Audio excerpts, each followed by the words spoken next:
ஒவ்வொரு சகோதரர் மூலியமாய் ஒவ்வொரு வீட்டிலையும் நீர் எங்களுக்கு பிரசங்கித்துக் கொண்டு வருகிற மகா பெரிய தயவுக்காக நாங்கள்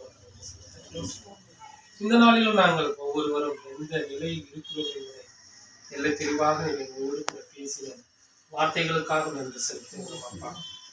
இந்த வார்த்தைகளை நாங்கள் அசட்டை பண்ணாமல் அப்பா நாங்கள் இருக்கிறதுக்காகவே இந்த வார்த்தை நாங்கள் இந்த காரியத்தில் இருக்கிறோம் என்று தெரிந்தும் நீர் எங்களோடு கூட பேசியிருக்கிறேன் அப்பா. எங்களுக்குள்ளே இருக்கிற இந்த காரியங்களை எல்லாவற்றையும் பிதாவே ஒரு விஷயம் எங்களை மன்னித்து எங்கள் ஒவ்வொருவரையும் உடைய பிள்ளைகளாக வருகிற நாட்களில் உடைய வார்த்தைக்கு கீழ்ப்படிந்து நடக்கிற பிள்ளைகளாக எங்களை ஒவ்வொருவரையும் நடத்த வேண்டுமா உடைய வார்த்தைகளுக்காக நாங்கள் நன்றி செலுத்துகிறோம்.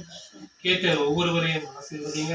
அவர்கள் தனிப்பட்ட வாழ்க்கையில என்னென்ன காரியங்கள் இருக்கிறது என்பதை நீர் ஆராய்ந்து அறிகிற தேவனாக நீர் இருக்கிறீர். ஒவ்வொருவரையும் நீர் ஆசீர்வதிங்க. உடைய பலவீனத்திலே உடைய பலன் பூரணமாய் விளங்கும் என்று சொல்கிற வார்த்தையின்படியா ஒவ்வொருவரையும் நடத்துவதா அப்படியா இப்படிப்பட்ட வார்த்தைகளை கொடுத்த தயவுக்காக நன்றி செலுத்துகிறோம். திறந்து கொடுத்த இடத்துக்கு நன்றி அப்பா. சகோதரி செய்ய வேலைகளை ஆசீர்வதிங்க, குடும்பத்தை ஆசீர்வதிங்க. இது இணைப்பிலே இணைக்கப்பட்டிருக்கிற சகோதரர் சகோதரிகளுக்காக நாம் சொல்லிக்கிறோம்.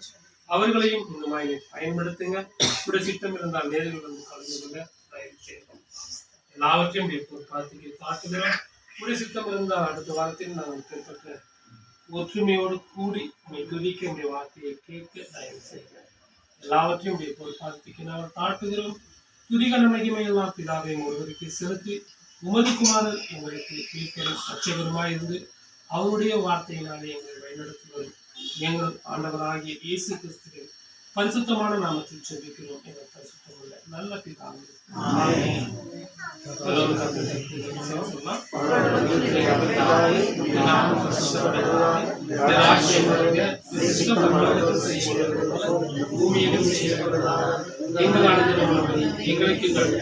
எங்களுக்கு தீமை செய்தவர்களை மன்னிப்பது போல எங்கள் பாவங்களை உங்களை சோதனையில் விளைவிடாதே